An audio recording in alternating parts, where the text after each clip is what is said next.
कौसल्या सुप्रजा रामपूर्वा सन्ध्या प्रवर्तते उत्तिष्ठ नरशार्दूल कर्तव्यं दैवमाह्निकम् कौसल्या सुप्रजा रामपूर्वा सन्ध्या प्रवर्तते उत्तिष्ठ नरशार्दूल कर्तव्यं दैवमाह्निकम् उत्तिष्ठोत्तिष्ठ गोविन्द उत्तिष्ठ गरुडध्वज उत्तिष्ठ कमलाकान्ता त्रैलोक्यं मङ्गलं कुरु उत्तिष्ठोत्तिष्ठ गोविन्द उत्तिष्ठ गरुडध्वज उत्तिष्ठ कमलाकान्ता त्रैलोक्यं मङ्गलं कुरु मातः समस्त जगतां मधुकैटभारे वक्षो विहारिणि मनोहर दिव्यमूर्ते श्रीस्वामि निःश्रित जनप्रियदानशीले श्रीवेङ्कटेश दयिते तव सुप्रभातम् मातः समस्त जगतां मधुकैटभारे वक्षो विहारिणि मनोहर दिव्यमूर्ते श्रीस्वामि निःश्रित जनप्रियदानशीले श्रीवेङ्कटेश दयिते तव सुप्रभातम् तव सुप्रभातमरविन्दलोचने भवतु प्रसन्नमुखचन्द्रमण्डले विधिशङ्करेन्द्रवनिताभिरर्चिते वृषशैलनाथ दयिते दयानिधे अत्र्यादिसप्तऋषयः समुपास्य सन्ध्याम् आकाशसिन्धुकमलानि मनोहराणि आदाय पादयुगमर्चयितुम् प्रपन्नाः शेषाद्रिशेखर विभो तव सुप्रभातम् पञ्चाननाब्ज भव षण्मुखवासवाद्याः त्रैविक्रमादिचरितम् विबुधास्तुवन्ति भाषापतिः पठति वासरशुद्धिमारात् शेषाद्रिशेखर विभो तव सुप्रभातम् ईषत्प्रफुल्ल सरसीरुहनारिकेलपूगद्रुमादिसुमनोहर पालिकानाम् आवाति मन्दमनिलः सह दिव्यगन्धैः शेषाद्रिशेखर विभो तव सुप्रभातम् उन्मील्य नेत्रयुगमुत्तम पञ्जरस्थाः पात्रावशिष्ट कदलीफलपायसानि भुक्त्वा सलीलमथ केलिशुकाः पठन्ति शेषाद्रिशेखर विभो तव सुप्रभातम्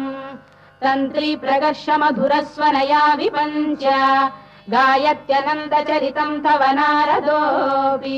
भाषा समग्रमसहृत्करचाररम्यम् शेषाद्रिशेखर विभो तव सुप्रभातम् भृङ्गावळी च मकरन्दरसानुविद्ध जङ्गारगीतनिनदैः सह सेवनाय वीर्यात्युपान्त सरसी कमलोदरेभ्यः शेषाद्रिशेखर विभो तव सुप्रभातम् योषा गणेन वरदध्नि विमथ्यमाने घोषालयेषु दधिमन्थन तीव्र घोषाः रोषात् कलिम् विदधते ककुभश्च कुम्भाः शेषाद्रिशेखर विभो तव सुप्रभातम् पद्मेश मित्र शतपत्र गतालिवर्गाः हर्तुम् श्रियम् कुवलयस्य निजाङ्गलक्ष्म्या भेरी निनादमिव बिभ्रति तीव्रनादम् शेषाद्रिशेखर विभो तव सुप्रभातम् श्रीमन्नभीष्टवरदाखिल लोकबन्धो श्री श्रीनिवास जगदेकदयैक सिन्धो श्रीदेवतागृह भुजान्तर दिव्यमूर्ते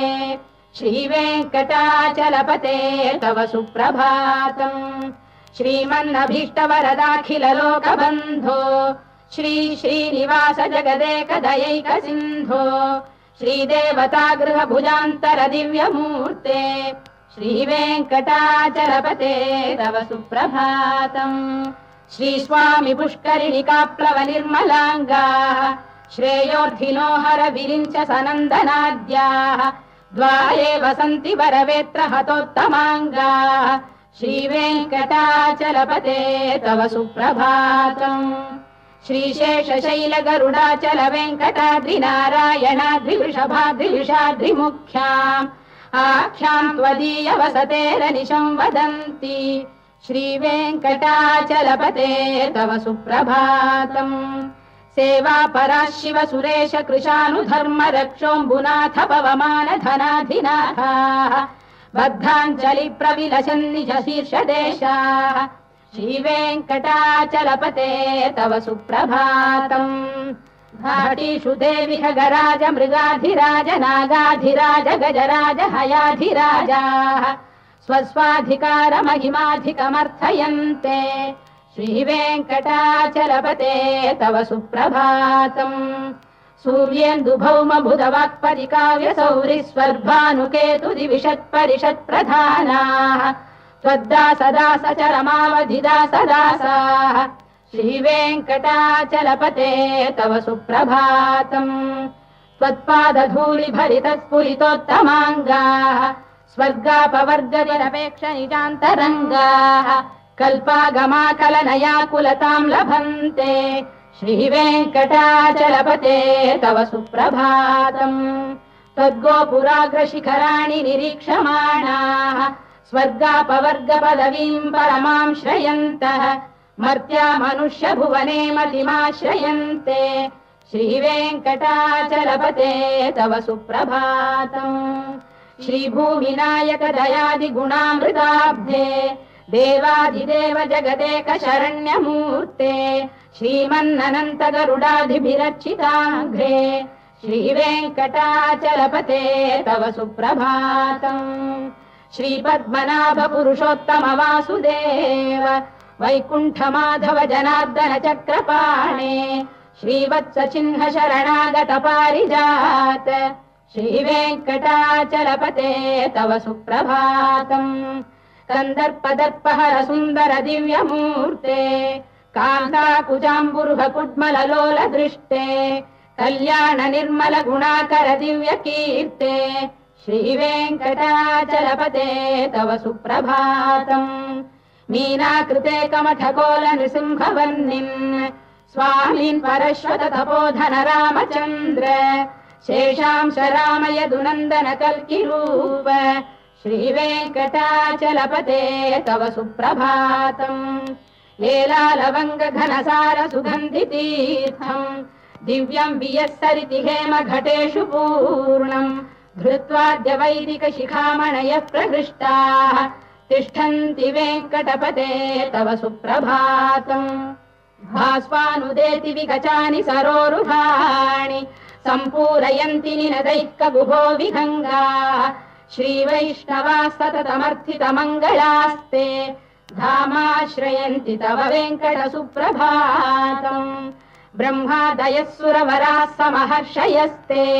सन्तः सनन्दन मुखास्तव योगिवर्याः धामान्तिके तव हि मङ्गलवस्तु हस्ताः श्रीवेङ्कटाचलपते तव सुप्रभातम् लक्ष्मीनिवास निरवद्य गुणैक सिन्धो संसार सागर समुत्तरणैकसेतो वेदान्त वेद्य निज वैभव भक्त भोग्य श्रीवेङ्कटाचलपते तव सुप्रभातम् लक्ष्मीनिवास निरवद्य गुणैक सिन्धो संसार सागर समुत्तरणैकसेतो वेदान्त वेद्य निज वैभव भक्त भोग्य श्रीवेङ्कटाचलपते तव सुप्रभातम् इत्थम् वृषाचलपतेरिह सुप्रभातम् ये मानवाः प्रतिदिनम् पठितुम् प्रवृत्ताः तेषाम् प्रभात समये स्मृतिरङ्गभाजाम् प्रज्ञाम् परार्थसुलभाम् परमाम् प्रसूते इत्थम् वृषाचलपतेरिह सुप्रभातम्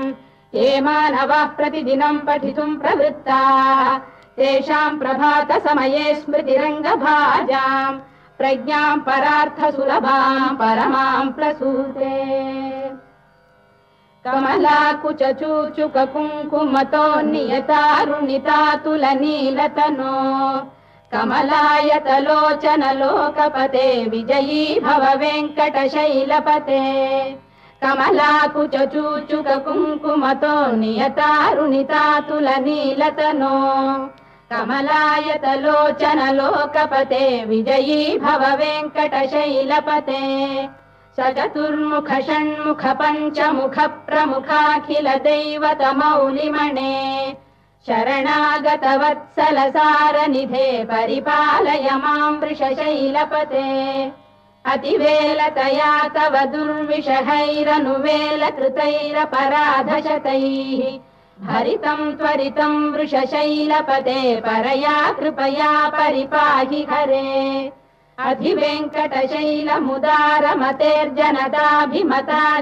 अधिवेङ्कटशैलमुदारमतेर्जनताभिमताधिकदानरतात्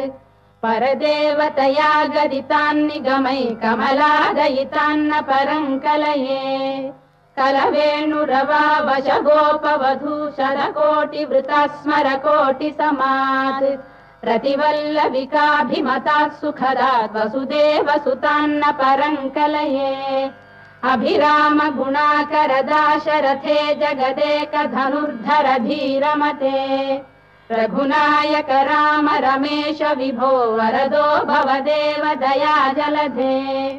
अवनीतनया कमनीयकरं रजनीकर चारुमुखाम्बुरुहम् रजनीचर राजतमो मिहिरं महनीयमहं रघुराममये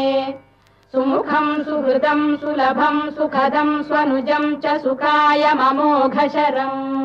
अपहाय रघुद्वहमन्यमहं न कथञ्चन कञ्चन जातु भजे विना वेङ्कटेशं ननाथो ननाथः सदा वेङ्कटेशं स्मरामि स्मरामि हरे वेङ्कटेश प्रसीद प्रसीद प्रियं वेङ्कटेश प्रयच्छ प्रयच्छ विना वेङ्कटेशं ननाथो ननाथः सदा वेङ्कटेशं स्मरामि स्मरामि हरे वेङ्कटेश प्रसीद प्रसीद प्रियं वेङ्कटेश प्रयच्छ प्रयच्छ अहं दूरतस्ते पदाम्भोजयुग्म प्रणामेच्छयागत्य सेवां करोमि सकृत्सेवया नित्यसेवा फलं त्वं प्रयच्छ प्रयच्छ प्रभो वेङ्कटेश अज्ञानिना मया दोषानशेषान् विहितान् हरे क्षमस्वत्वं शेषशैलशिखामणे अज्ञानिना मया दोषानशेषान् विहितान् हरे क्षमस्वत्वं शेषशैलशिखामणे ईशानां जगतोऽस्य वेङ्कटपतेर्विष्णोः परां प्रेयसीम् तद्वक्षस्थलनित्यवासरसिकां तत्क्षान्तिसंवर्धिनीम् पद्मालङ्कृतपाणिपल्लवयुगां पद्मासनस्थां श्रियम् वात्सल्यादिगुणोज्ज्वलां भगवतीं वन्दे जगन्मातरम् ईशानां जगतोऽस्य वेङ्कटपतेर्विष्णोः परां प्रेयसीम् तद्वक्षस्थलनित्यवासरसिकां तत्क्षान्तिसंवर्धिनीम् पद्मालङ्कृतपाणिपल्लवयुगां पद्मासनस्थां श्रियम् वात्सल्यादिगुणोज्ज्वलां भगवतीं वन्दे जगन्मातरम् श्रीमन्कृपाजलनिधे कृत सर्वलोक सर्वज्ञ शक्तनतवत्सल सर्वशेषिन् स्वामिन् सुशील सुलभाश्रित पारिजात श्रीवेङ्कटेश चरणौ शरणं प्रपद्ये श्रीमन्कृपाजलनिधे कृत सर्वलोक सर्वज्ञ शक्तनतवत्सल सर्वशेषिन् स्वामिन् सुशील सुलभाश्रित पारिजात श्रीवेङ्कटेश चरणौ शरणं प्रपद्ये आनूपुरार्पित सुजात सुगन्धि पुष्प सौरभ्य सौरभकरौ समशन्निवेशौ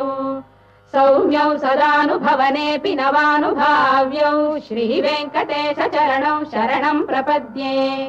सद्यो विकासि समुदित्वर सान्द्र राग सौरभ्य निर्भर सरोरुह साम्यवार्ताम् सम्यक् साहस पदेषु विलेखयन्तौ श्रीवेङ्कटेश चरणौ शरणं प्रपद्ये रेखामयध्वज सुधाकलशातपद्रवज्राम्बुशाम्बुरुह कल्पक शङ्ख चक्रैः भव्यैरलङ्कृततलौ परतत्त्वचिह्नैः श्रीवेङ्कटेश चरणौ शरणं प्रपद्ये ताम्रोदरद्युतिपराजित पद्मरागौ बाह्यैर्महोभिरभिभूत महेन्द्रनीलौ उद्यन्नखांशु बिरुदस्त शशाङ्क भासौ श्रीवेङ्कटेश चरणौ शरणं प्रपद्ये सप्रेम भीति कमलाकर पल्लवाभ्यां संवाहनेऽपि सवदिक्रममादधानौ कान्ताववाङ्मनसगोचरसौ कुमार्यौ श्रीवेङ्कटेशचरणौ शरणं प्रपद्ये लक्ष्मीमहीतदनुरूप निजानुभावनीलादिदिव्यमहिषीकरपल्लवानाम् आरुण्यसङ्क्रमणतः किल सान्द्ररागौ श्रीवेङ्कटेशचरणौ शरणं प्रपद्ये निद्यानमद्भिः शिवादिकिरीटकोटिप्रत्युक्तदीप्तनवरत्नमः प्ररोहैः नीराजनाविधिमुदारमुपादधानौ श्रीवेङ्कटेशचरणौ शरणं प्रपद्ये विष्णौ पदे परम इत्युदितप्रशंसौ यौ मद्धौ उत्स इति भोग्यतयाप्युपातौ भूयस्ततेति तव पाणितलप्रतिष्ठौ श्रीवेङ्कटेशचरणौ शरणं प्रपद्ये पार्थाय तत्सदृशसारथिना त्वयैव यौ दर्शितौ स्वचरणौ शरणं व्रजेति भूयोऽपि मह्यमिहतौ करदर्शितौ ते श्रीवेङ्कटेशचरणौ शरणं प्रपद्ये मन्मूर्धिकालियपणे विकटाटवीषु श्रीवेङ्कटाद्रिशिखरे शिरसि श्रुतीनाम् चित्तेऽप्यनन्यमनसां सममाहितौ ते श्रीवेङ्कटेशचरणौ शरणं प्रपद्ये अम्लानघृष्यदवनीतलकीर्णपुष्पौ श्रीवेङ्कटाद्रिशिखराभरणायमानौ आनन्दिताखिलमनोनयनौ तवैतौ श्रीवेङ्कटेशचरणौ शरणं प्रपद्ये प्रायः प्रपन्नजनता प्रथमावगाह्यौ मातुस्तनाविव शिशोरमृतायमानौ प्राप्तौ परस्परतुलामतुलान्तरौ ते श्रीवेङ्कटेशचरणौ शरणं प्रपद्ये सत्त्वोत्तरैः सततसेव्यपदाम्बुजेन संसारतारकदयार्द्रदृगञ्चलेन सौम्योपयन्तृमुनिना मम दर्शितौ ते श्रीवेङ्कटेशचरणौ शरणं प्रपद्ये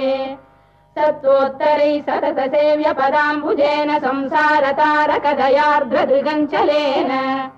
सौम्योपयन्तृमुनिना मम दर्शितौ ते श्रीवेङ्कटेशचरणौ शरणं प्रपद्ये